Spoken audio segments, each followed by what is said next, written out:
Hello दोस्तों, पवन teaching centre में आपका स्वागत है। पेन पेपर हाथ में है और 10वां के हिस्ट्री के बुक साथ में है, तो बने रहे पवन टीचिंग सेंटर के साथ, पढ़ते रहें, आगे बढ़ते रहें।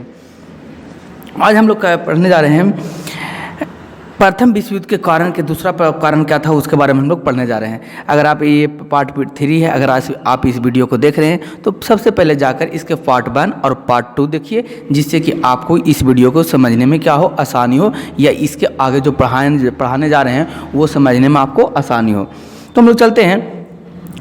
कारणों के साथ भारत का अंतर संबंध क्या है?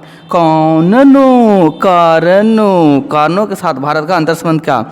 प्रथम विश्व युद्ध औद्योगिक क्रांति के परिणाम स्वरूप उत्पन्न औपनिवेशिक व्यवस्था। कौन व्यवस्था? औपनिवेशिक व्यवस्था।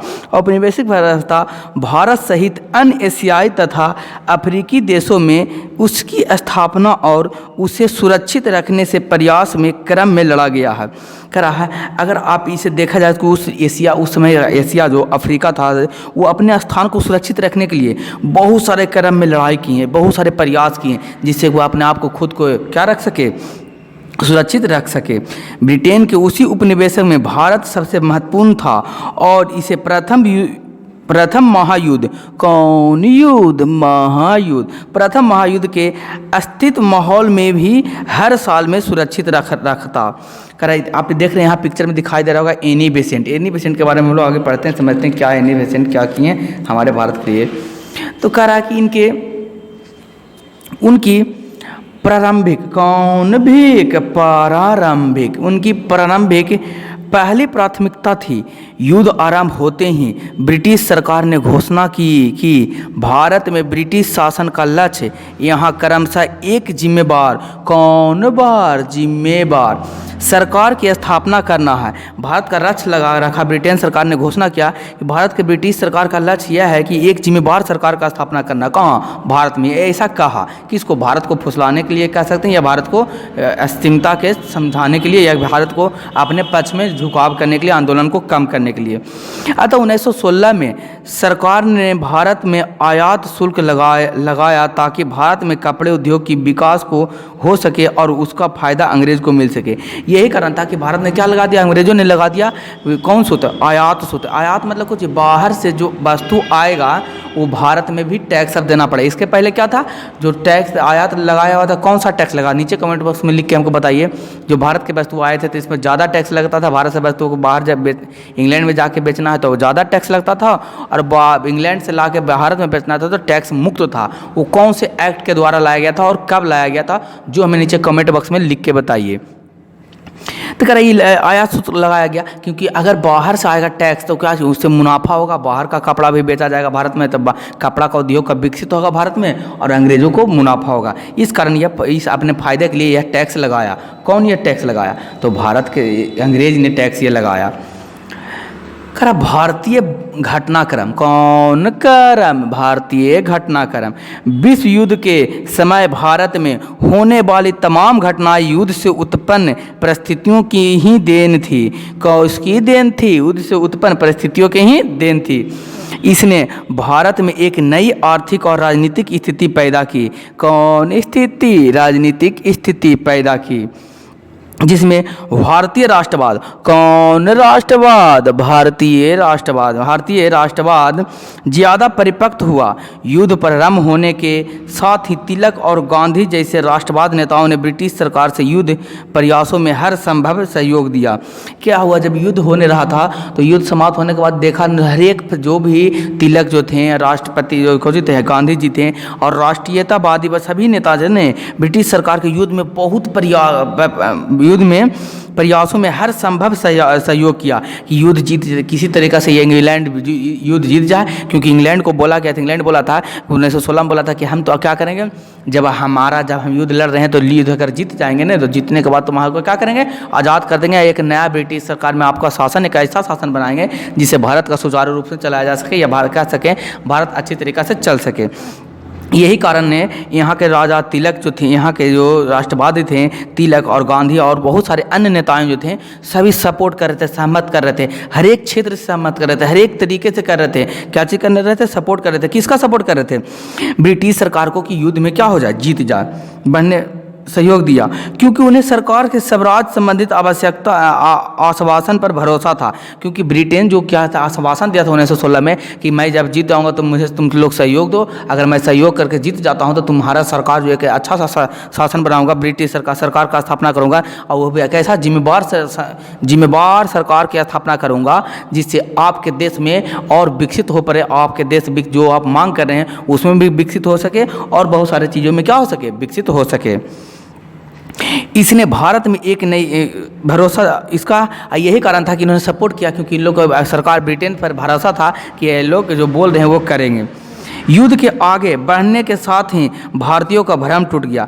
युद्ध जैसे जैसे बढ़ रहा था, खत्म हो रहा था, आज यहाँ राष्ट्रवाद थे, गांधी जी, तिलक थे और गांधी जी थे और राष्ट्रवादी नेता थे, उनका भ्रम टूटते जा रहा था, उन पर विश्वास, यानी कि भ्रम टूटने मतलब कि इसका विश्वास उठते जा रहा था। किस पर से विश्वास उठते जा रहा था? स्वराज पार्टी पर, यानी कि अंग्रेज पर, ब्रिटिश से विश्वास टूटते जा रहा था। रक्षा व्यायाम में इजाफा के साथ ही भारतीयों पर कर का बोझा डाला गया।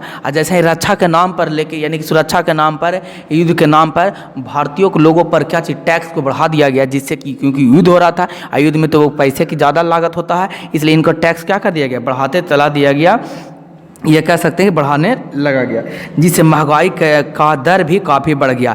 यही कारण, जब टैक्स बढ़ेगा तो महंगाई बढ़ेगा, यानी कि बोल सर टैक्स बढ़ने से महंगाई कैसे बढ़ेगा? जैसे ये पेन है, ये पेन है 5 रुपया में हमको बाद में मिलता है, अगर सरकार इस पर टैक्स लगा दे, 2 रुपया का टैक्स लगा देते, अभी पेन का कीमत कितना हो जाएगा, 7 रुपया, तो महंगाई बढ़ गया कि घट गया? यानी कि अभी महंगा मिलेगा कि सस्ता मिलेगा? तो महंगा मिलेगा, इसी तो कहते हैं कि महंगाई क्या हो गया, बढ़ गया। उसी प्रकार जब ब्रिटेन सरकार ने भारत के लोगों पर युद्ध के नाम पर, सुरक्षा के नाम पर टैक्स बढ़ा दिया, जिससे महंगाई बढ़ गया, यही कारण होने लगा कि तिलक और गांधी जी को और बाकी सारे राष्ट्रवादी नेताओं को ये भ्रम टूटने लगा कि जो अंग्रेज ब्रिटिश सरकार जो वादा हमसे किया है कि जिम्मेवार सरकार का स्थापना करेंगे, युद्ध जीतेंगे, तब ये सारा क्या होने लगा, जो झूठा साबित होने लगा। तत्कालीन राष्ट्रवादी नेताओं ने सरकार पर स्वराज प्राप्ति के लिए दबाव बनाना शुरू कर दिया। यही कारण थे जो बहुत सारे नेता थे उस समय वहाँ पर, जो राष्ट्रवादी नेता थे, जो सरकार पर क्या बनाने लगे, दबाव बनाने लगे। क्यों दबाव बनाने लगे सरकार पर? इसलिए दबाव बनाने लगे क्योंकि उन लोगों ने भी सहमति दिया था, इन लोग के कहने पर उन लोग भी सहमति दिया था कि हम लोग क्या करेंगे, जीतेंगे, हम लोग को राष्ट्रवाद के जो स्वतंत्रता मिलेगा, जिसके कारण ये राष्ट्रवाद पर या स्वराज की मांगना करने लगा। स्वराज मतलब कुछ अपना राज हो, सब राज, सबका राज हो, इसलिए क्या कहलाता, स्वराज। यही सन 1915 से 17 के बीच एनी बेसेंट और तिलक ने आयरलैंड से प्रेरित होकर भारत को होम रूल लिंग आंदोलन आरंभ कर दिया। कौन क्वेश्चन पूछेगा, होम रूल लिंग का स्थापना किसने किया? तो एनी बेसेंट और तिलक ने किया। तिलक और एनी बेसेंट के द्वारा 1915 से लेकर 17 तक कौन सा लिंग की स्थापना किया? तो होम रूल लिंग आंदोलन की शुरुआत किया, आरंभ किया। तो इसलिए कौन देने योग बात, ध्यान देने योग बात हो गया। युद्ध के इसी काल को क्रांतिकारी आंदोलन का भी भारत और विदेशी धरती दोनों जगह पर विकास हुआ। यही कारण हुआ कि युद्ध के जो भारत में विदेशी भारतीय दोनों जगह पर युद्ध का क्या हुआ, विकास, डेवलप होने लगा धीरे धीरे। भारत में क्रांतिकारी संगठन बंगाल, महाराष्ट्र और पंजाब समेत संपूर्ण उत्तरी भारत तक फैल गया। यही कारण रहा कि भारत में क्रांतिकारी संगठन बंगाल, महाराष्ट्र और पंजाब में धीरे धीरे जो होम रूल लिंग आंदोलन हुआ, ये धीरे धीरे बढ़ते चला गया। वही अमेरिका और कनाडा में बसे भारतीय क्रांतिकारियों ने लाला हरदयाल के प्रयासों से 1913 में गदर पार्टी को स्थापना कर भारत में सशस्त्र क्रांति का प्रयास किया। कौन पार्टी? गदर पार्टी। क्वेश्चन पूछेगा, गदर पार्टी की स्थापना किसने किया? तो लाला हरदयाल ने। किसके द्वारा स्थापना किया गया? लाला हरदयाल के द्वारा। कब किया गया गदर पार्टी की स्थापना? 1913 में किया गया। किसके द्वारा किया गया गदर पार्टी की स्थापना? लाला हरदयाल द्वारा। तो कौन देने योग बात, ध्यान देने योग बात, कौन हरदयाल? लाला हरदयाल। कब? 1913 में कौची की? गदर पार्टी की स्थापना की। भारत में सशस्त्र क्रांति का प्रयास किया। प्रथम विश्व युद्ध के वर्षों में के वर्षों में ही 1916 में दो महत्वपूर्ण राजनीतिक घटनाएं घटी। यही कि जब प्रथम विश्व युद्ध हो रहा था, चल रहा था 1916 में, इसी समय दो राजनीतिक घटनाएं घटी। तो बोल कौन कौन सी घटना घटी सर? हम बताते हैं कौन कौन सी घटना घटी। पहली यह कि कांग्रेस के दो दल गरम और नरम दल हो गए। पहले कौन दल में कांग्रेस विभक्त हो गया? दो दल में। कौन कौन? गरम दल और नरम दल। गरम और नरम दल में विभक्त हो गया। दूसरी, कांग्रेस और मुस्लिम लीग के बीच साझा राजनीतिक आंदोलन चलाने को लेकर समाप्त हुआ। क्या ही हुआ? दूसरी कांग्रेस और मुस्लिम लीगों के बीच साझा राजनीतिक आंदोलन चलाने का काज हुआ। युद्ध काल में ही भारतीय राजनीति के रंगमंच पर महात्मा गांधी का उत्कर्ष उनके द्वारा संचालित 3 सफल सत्याग्रह चंपारण, खेड़ा, अहमदाबाद आंदोलन के बाद हुआ। कह रहा है कि आपको क्वेश्चन पूछ देगा कि 1916 में ऐसा घटना घटा कि कांग्रेस के दो भागों में विभक्त हो गया। तो कौन कौन से? तो क्वेश्चन पूछेगा कि कौन सा कांग्रेस के दो दल में विभक्त हुआ, कौन कौन से दल थे? तो एक हो जाएगा आंसर होगा गरम दल, एक होगा आंसर नरम दल। तो हम लोग आओ आगे समझते हैं प्रथम विश्व युद्ध का भारत पर प्रभाव। भारत पर प्रभाव क्या पड़ा? किसका प्रभाव सर? प्रथम विश्व युद्ध का प्रभाव किस पर पड़ा? भारत पर। कैसे प्रभाव पड़ा जिसके बारे में हम लोग जानते हैं, समझते हैं, समझने का प्रयास करते हैं। दोस्तों अगर आपको अच्छा लग रहा हो तो वीडियो को लाइक और शेयर और सब्सक्राइब करना ना भूलें। अपने दोस्त के साथ भी ये चाहें तो वीडियो को सब्सक्राइब शेयर कर सकते हैं। अगर आपको किसी प्रकार से दिक्कत, परेशानी, समस्या, तकलीफ हो तो नीचे कमेंट बॉक्स में आप हमें लिख के जरूर बताएं, जिससे हम आपको क्या चीज़ सोल्यूशन करने का, आपको प्रॉब्लम, परेशानी, समस्या, तकलीफ को सॉर्ट आउट करने का प्रयास करूँगा। महायुद्ध के बाद भारत की कौन युद्ध? महायुद्ध के बाद कौन रत? भारत के आर्थिक स्थिति बिगड़ी। पहले तो कीमतें बढ़ी और फिर आर्थिक गतिविधियाँ, कौन विधियाँ? आर्थिक गतिविधियाँ मंद होने लगी। क्या हुआ? धीरे जैसे प्रथम विश्व युद्ध खत्म हुआ तो सबसे पहले तो महंगाई बढ़ा, यानी कि हर एक वस्तु का कीमत बढ़ गया। कीमत बढ़ने से यानी कि महंगाई बढ़ गया। फिर धीरे धीरे आर्थिक गतिविधियाँ मंद होने लगी, जिससे नगरों में रहने वाले शिक्षित भारतीय लगातार बेरोजगार होने लगे। यही कारण हुआ, जब मंदी बढ़ने लगा तो नगर में जो रह रहे थे, टाउन में रह रहे थे, शहर में रह रहे थे, वह लोग जो उनको बेरोजगारी धीरे धीरे क्या होने लगा? बढ़ने लगा, व्यापक रूप से लेने लगा। तो बोल सर नगरों में ही क्यों बढ़ने लगा, गाँव में क्यों नहीं बढ़ने लगा? जो हमको थोड़ा समझाइए। हम कि गाँव में तो लोग खेती कर रहे थे, तो खेती में युद्ध समाप्ति हो जाए उसके बाद भी खेती होगा, युद्ध चलते रहे तो भी खेती होगा। तो शहर में तो कोई प्रभाव ही नहीं पड़ता, गाँव में तो कोई प्रभाव ही नहीं पड़ता। प्रभाव पड़ता है कहाँ? शहर में। शहर बंद हो जाता है तो सारा काम धंधा बंद हो गया। लेकिन गाँव में गाँव बंद भी हो जाता है लॉकडाउन में। जैसे एग्जाम्पल, छोटा सा एग्जाम्पल के माध्यम से आपको बताना चाहते हैं। जैसे कि आप एग्जाम्पल हम देखो बताते हैं। जैसे यहाँ लॉकडाउन लगा 2019 में, 2020 में, यहाँ 2021 में लॉकडाउन लगा। और जब लॉकडाउन लगा ना तो आप देखते होंगे गांव में, शहर में ठप पड़ गया, कोई काम करने हो रहा। अगर आप गांव के रहने वाले होंगे तो क्या गांव में सारा काम ठप पड़ा? नहीं, लोग काम कर रहे हैं, खेती कर रहे थे, अपने पैदावार उपजा रहे थे। लेकिन शहर वाला जो लोग थे, जो क्या हो गया? सारा के बेरोजगार हो गए, उनके पास बेरोजगारी बढ़ते चला गया। लेकिन ग्राम के पास बेरोजगारी नहीं बढ़ा, वो अपना खेती कर रहे थे। जिस तरीके से जीवनचर्या जो उनका चल रहा था, वो जीवनचर्या अपना आप चलाते रहे। तो कहने का मतलब कुछ भी होता है तो शहर गाँव वाला के ज़्यादा प्रभाव कम पड़ता है शहर वाले की अपेक्षा। जैसे युद्ध होगा तो कहाँ? गाँव में आके युद्ध होगा। शहर वाला का जब एक बम चलाया जाएगा, मान लीजिए युद्ध होगा तो कोई भी देश से युद्ध हो तो लड़ाई होगा तो क्या गाँव में आकर कोई चलाएगा, तो शहर पर ज़्यादा चलाया जाएगा, ज़्यादा होगा लड़ाई उड़ाई, इसलिए शहर ज़्यादा प्रभावित हुए हैं। महंगाई अपने चरम पर पहुंच गया था। कौन राम? चरम पर पहुंच गया था। कौन गाई? महंगाई पहुंच गया था, जिससे मजदूरों, दस्तकारों और किसानों को सबसे ज़्यादा प्रभावित किया। जिसने क्या किया? मजदूरों और दस्तकारों को, किसानों को सबसे ज़्यादा प्रभावित किया। कौन प्रभावित किया? प्रभावित किया। युद्ध के दौरान इंग्लैंड की अर्थव्यवस्था, कौन व्यवस्था? अर्थव्यवस्था संकट से घिर गया। यही कारण था कि जैसा ही युद्ध हुआ, इंग्लैंड की युद्ध हुआ, जब पूरा अर्थव्यवस्था जो संकट से गिर गया, अर्थव्यवस्था तहस नहस हो गया। जो सरकार के पास पैसे तो युद्ध में क्या हो गए? खत्म हो गए। गोली बंदूक बारूद में सारे खत्म हो गए। तो अब क्या करे? तो क्या करे? यहाँ पर खाने के लिए भी लाले पड़ गए। और शहर में बेरोजगारी आ गया, नगर में बेरोजगारी आ गया, जो अलग से बात है। भारत में होने वाले उनका आयात रुक गया।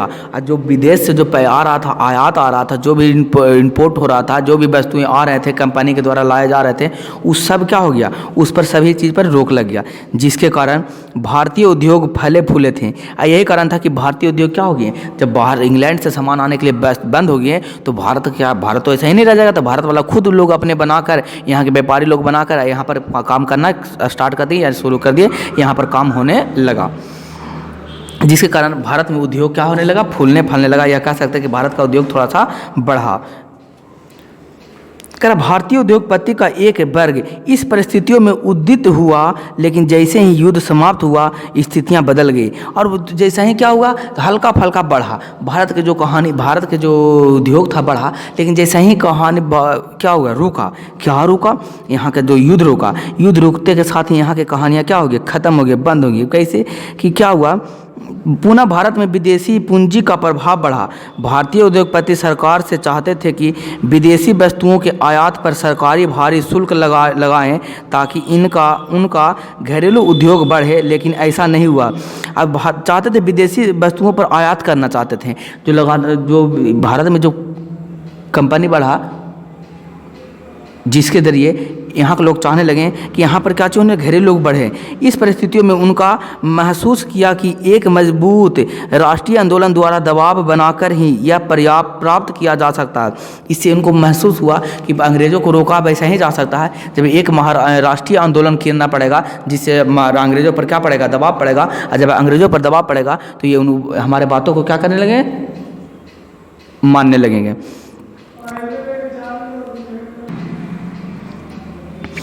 प्रथम महायुद्ध, कौन युद्ध, प्रथम महायुद्ध ने भारत सहित पूरे एशिया और अफ्रीका में राष्ट्रवादी भावनाओं को प्रबल बनाया। कौन बल, प्रबल मतलब मजबूत बनाया। जैसे एशिया और अफ्रीका में राष्ट्रवाद का भावना जागा था, इससे देखकर भारत के लोगों के अंदर भी भावना राष्ट्रवाद का भावना जागा, जिससे यहाँ की स्थिति और मजबूत हो गई। युद्ध के समय क्या हुआ, मित्र राष्ट्र ने दुनिया के सभी राष्ट्रों के लिए जनतंत्र एवं राष्ट्रीय आत्मनिर्भर का एक नया युग आरंभ करने का विचार किया। जो मित्र राष्ट्र हैं, तो नीचे हमें कमेंट बॉक्स में लिख के बताएं कि मित्र राष्ट्र में कौन कौन से देश आते हैं। नीचे आपको क्योंकि हम पिछले वीडियो में या उसके पिछले वीडियो में हम पढ़ाए हैं, तो नीचे कमेंट बॉक्स में लिख के हमें बताइए कि मित्र राष्ट्र के अंदर कौन कौन से देश आते हैं। लेकिन युद्ध के बाद अपने आप को निवेशित करने के बजाय उस पर और कठोर नियंत्रण स्थापित करने का प्रयास किया। जब युद्ध समाप्त हुआ तो वहाँ पर उपनिवेशवाद को खत्म नहीं किया और कठोरता से नियंत्रण करने लगा। तो लेकिन बोला गया था क्या, लाला के द्वारा, लाला हरदयाल के द्वारा, या कह सकते तिलक मांझी और गांधी और राष्ट्रवादी नेताओं के साथ बोला गया था 1916 में कि जब युद्ध जीत जाएंगे तो हम जिम्मेवार सरकार की स्थापना करेंगे। लेकिन यहाँ क्या हुआ, जैसे ही युद्ध जीता तो और शासन में कठोरता या नियंत्रणता ला दी, जिससे और यहाँ के लोग परेशान होने लगे। भारत में इसका उदाहरण है रोलेट एक्ट। कौन एक्ट, रोलेट एक्ट 1919 में पारित हुआ। तो क्वेश्चन पूछेगा कौन एक्ट, रोलेट एक्ट भारत में कब लागू हुआ, तो 1919 में लाया गया। कौन एक्ट, रोलेट एक्ट, जिसमें बोल सर कहेगा सर ये रोलेट एक्ट है क्या, जो हमको बताइए। हम कि देखिए, जिसमें किसी भारतीय को बिना अदालत मुकदमे चलाए जेल में बंद किया जा सकता है। रोलेट एक्ट आया तो कहने का मतलब क्या, जिसमें आपको कोई न तो मुकदमा चलाया जाएगा, नहीं तो जज के सामने पेश किया जाएगा, और नहीं आपको क्या चाहिए, मुकदमा चलाकर डायरेक्ट आपको क्या चाहिए, बंद किया जाएगा, नहीं अदालत के पास ले जाएगा, डायरेक्ट आपको पकड़ेगा पुलिस और जेल में पहुंचा देगा। बोल सर ये तो बहुत दिक्कत वाली बात है। हम कि हाँ, जैसे मान लीजिए बोल सर हम समझे नहीं बढ़िया से, ये हमको बता दीजिए, को पूछे हम कि देखिए समझाते हैं। यदि आप चल रहे हैं और आप जा रहे रास्ता में आपको क्या किया, पुलिस उठाया, पकड़ के लेकर चल गया और जेल में दे दिया, थाना भी नहीं ले गया, नहीं अदालत कोर्ट में ले गया, जाके जेल में बंद कर दिया। पूछे कारण क्या, इस पर कारण पूछेगा तो कौन कारण पूछेगा, कोई आपको तो जेल गए हैं तो आपको क्या मिलेगा, जो बेल मिलेगा कहाँ से मिलेगा, अदालत से मिलेगा। अदालत तो आपको ले जाने की इच्छा ही नहीं है। कौन एक्ट के द्वारा, रोलेट एक्ट के द्वारा। कब पारित किया, 1919 में पारित किया गया। तो इससे क्या चीज़, बहुत सारे लोग जो आंदोलन करना चाहते थे, राष्ट्रवाद बनना चाहते थे, जो चाहते थे कि स्वतंत्र हो पाए, उस सभी लोगों को क्या करने लगा, सरकार बंद करने लगा। कौन एक्ट के द्वारा, रोलेट एक्ट के द्वारा, 1919 के द्वारा। इससे और लोगों के अंदर भावना जागने लगा, स्वतंत्रता का भावना आ गया और लोग कहने लगे कि अब हमें तो इससे पक्का आज़ादी ही चाहिए इन देशों से। इसी कानूनी के विरोध में क्रम में 13 अप्रैल 1919 को प्रसिद्ध जलियांवाला बाग हत्याकांड हुआ। ये इसी के विरोध में जब रोलेट एक्ट आया, इसी का विरोध हुआ। कौन, जलियांवाला बाग हत्याकांड। आप भी जाइएगा जलियांवाला बाग तो देखिएगा यहाँ पर हुआ क्या था, जो हम बताते हैं। कह रहा कि क्या हुआ था, जो समझते पहले। पूरे पंजाब में मार्शल लॉ लगा दिया गया, जिसमें लोगों में पार्श्विक अत्याचार किया गया। जलियांवाला हत्याकांड में हुआ था क्या चीज़, इसमें क्या हुआ, 13 अप्रैल 1919 को लोग आके विरोध करने लगे थे भारी संख्या, भारी मात्राओं में जलियांवाला अलग जेल के साथ खड़ा हो गए थे। वहाँ पर क्या हो गया था, यहाँ के जो जनरल डायर था उन्होंने क्या कर दिया, जनरल डायर जो वहाँ के हेड हुआ करते थे उन्होंने गोली चलाने का इजाज़त दिया, जिससे जब गोली चलाया गया उससे बहुत सारे लोगों क्या हो गए, मर गए जी। यही हत्याकांड 13 अप्रैल को जलियांवाला हत्याकांड कहा जाता है। सभी बूढ़े बच्चे सभी पर गोली चलाने का इजाज़त दे दिया था और सभी लोग मर गए थे। तो बोल सर उनको गुनाह क्या था, बस उनको गुनाह यही था कि जो जेल में पकड़ रहे हैं, जो रोलेक्ट एक्ट लाया गया उस एक्ट को क्या कर दिया जाए, वापस ले लाया जाए, बस यही एक गुनाह था उनको। महायुद्ध के बाद भारत में राष्ट्रवाद की जो लहर उठी उसके प्रभावित होकर भारत में ब्रिटेन सरकार ने शासन में कुछ सुधार लाने का प्रयास अवश्य किया। जब यहाँ पर जब युद्ध खत्म हो गया तो भारत में जो राष्ट्रवाद का भावना जागृत हुआ, जो चाह रहे थे राष्ट्रवाद आवे, इस भावना से लोग प्रेरित होकर इनका सुधार करने का प्रयास करने लगा। कौन प्रयास करने लगा, यहाँ के अंग्रेज लोग प्रयास करने लगे कि हल्का थोड़ा बहुत ये इनके नियमों में कानूनों में क्या कर लेते हैं, सुधार ला देते हैं। जो 1919 के मॉन्टेग्यू चेम्सफोर्ड योजना या भारत सरकार अधिनियम के नाम से जाना जाता है। यही सुधार आया कब, 1919 में लाया गया। क्या नाम पड़ा इसका, मॉन्टेग्यू चेम्सफोर्ड योजना, भारत सरकार के अधिनियम के द्वारा लाया गया। इस प्रस्ताव में प्रांतीय विधायिका परिषद का आकार बढ़ा दिया गया। इसमें क्या हुआ कि विधायिका परिषद का आकार बढ़ा दिया गया, कोशिश दिया गया, बढ़ा दिया गया। इस प्रस्ताव में प्रांतीय विधायिका परिषद का आकार बढ़ा दिया गया तथा निश्चित किया गया कि उन अधिकांश सदस्य चुनकर आएंगे। केंद्र में 2 सदस्यों लेजिस्लेटिव असेंबली निचले सदन और काउंसिलिंग ऑफ स्टेट उच्च सदन में सदस्यों की संख्या बढ़ाई गई। इसमें क्या हुआ, जब चेम से मॉन्टेग्यू योजना आया जिसमें यहाँ पर जो संसद चल रहा था भारत में, उच्च सदन और निम्न सदन, उच्च सदन निम्न में सदन में बोला गया कि भारत के लोग भी चुन के आएंगे। इसमें पहले तो कौन था, सिर्फ अंग्रेज लोग थे, अब कहा गया भारत के द्वारा नेताओं के द्वारा यहाँ पर चुन के लाए जाएंगे, जिनके बारे में निश्चित किया गया। मगर भारतीय राष्ट्रवादी इन मामूली छुट्टी सी बहुत आगे बढ़ चुके थे। लेकिन भारतीय राष्ट्रवादी थे जो इसमें मामूली सा बात उनको लगने लगा, इससे राष्ट्रवाद और आगे बढ़ गया था। अब तो राष्ट्रवाद इतना बढ़ गया था कि अब इनको ये छोटा मोटा नहीं चाहिए, अब पूर्ण रूप से स्वतंत्रता ही चाहिए था।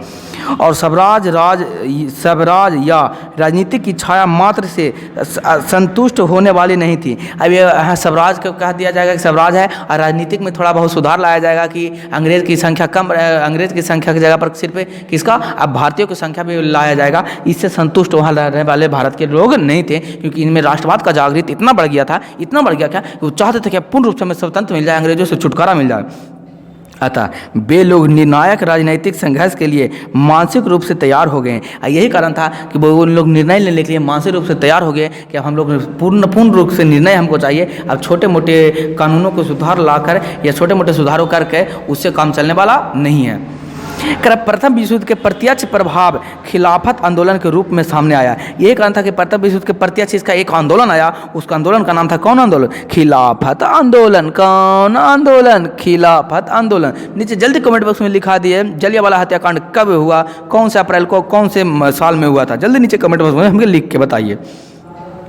प्रथम महायुद्ध में ऑटोमन तुर्की जो इस्लामिक दुनिया का राजनीतिक और आध्यात्मिक नेता खलीफा था, हार हो चुकी थी। इनका जो था वो की खिलाफत का क्या हो चुका था, हार चुका था। इस्लामिक ऑटोमुक्त तुर्की के जो इस्लामिक दुनिया था, उनका इस्लाम पर रूल करते थे, उनका क्या होता है कि वहाँ के जो नेता जो थे, हेड होते थे, उनको क्या कहा जाता था, खलीफा कहा जाता था। उनका क्या हो गया, हार हो गया था। इसलिए प्रभावित आकर इन्हीं के खिलाफत आंदोलन हुआ। कौन आंदोलन, खिलाफत हारा, इसलिए कौन आंदोलन है, खिलाफत आंदोलन है। ऐसी अफवाह फैली कि ऑटोमन साम्राज्य पर एक सख्त शांति संधि थोपी जाएगी। इनका एक ऐसा अफवाह फैला यहाँ पर पूरा कि जब यहाँ के ऑटोमन तुर्की के इस्लामी जो कंट्री थे वहाँ का जो शासन हुआ था, जो यहाँ पर छूट गया था, जो खिलाफत आंदोलन हुआ, जो खिलाफा थे वहाँ हार गए थे। एक ऐसा आया कि यहाँ पर लोगों को अब क्या किया जाए, ऑटोमन साम्राज्य का जो थोपी शांति के रूप में थोपा जाएगा। इसमें भारतीय मुसलमानों, कौन मानो, भारतीय मुसलमानों और नाराजगी, कौन जगी, नाराजगी बढ़ गई। जब वहाँ पर दिया गया कि अब शांति आएगा, जब मुसलमान थे और जो मुसलमान को हेड माना जाता, क्योंकि मुसलमानों का जो शासन यहीं से चलता था, तो भारत में जो लोग मुसलमान थे उनकी नाराज़गी धीरे धीरे क्या हो गया, बढ़ गया। इधर 1916 में लगी कांग्रेस समझौता। कांग्रेस समझौता कब हुआ? 1916 में लखनऊ, जिसको कौन नाम से जाना जाता है? लखनऊ समझौता के नाम से जाना जाता है। कौन समझौता? लखनऊ समझौता ने मुसलमानों और हिंदुओं के लिए साझी राजनीतिक जमीन पहले ही तैयार कर दिया था। यही कारण उन्होंने मुसलमानों और हिंदुओं के लिए साझी राजनीतिक, यानी दोनों मिलाकर, मुसलमान और हिंदू दोनों मिलकर राजनीति करेंगे, ये पहले ही से इसका तैयार कर दिया गया था। इस स्थिति में गांधी जी ने खिलाफत के प्रश्न को भावी राजनीतिक आंदोलन लिए महत्वपूर्ण मुद्दा बनाते हुए असहयोग आंदोलन के रूपरेखा तैयार किए। यही खिलाफत आंदोलन को देखते हुए जो महात्मा गांधी जी थे, इसी बात को मानते हुए कि खिलाफत आंदोलन किस तरीके से हुआ, एक बहुत बड़ा मुद्दा सामने आया। ऐसे मुद्दा को सामने लेते हुए आगे बढ़ने के लिए इस सहयोग आंदोलन का रूपरेखा तैयार कर दिया। खिलाफत आंदोलन में ही किसने तैयार कर दिया था रूपरेखा? शांति आंदोलन का। कौन आंदोलन? असहयोग आंदोलन। तो हम लोग असहयोग आंदोलन के बारे में अगले पार्ट में पढ़ेंगे। दोस्तों, मैं अगर आपको वीडियो अच्छा लगता है तो लाइक और शेयर और सब्सक्राइब करना ना भूलें। अंत में मैं यही कहूँगा, छोटे को प्यार करें, बड़े को सम्मान करें, अपना व्यक्तित्व इस तरीके से काम करें कि आपके साथ रह रही स्त्री भी सुरक्षित महसूस कर सके। तो बने रहे पवन टीचिंग सेंटर के साथ, पढ़ते रहें, यूँ आगे बढ़ते रहें। अंत तक आपको वीडियो देखने के लिए आपका धन्यवाद।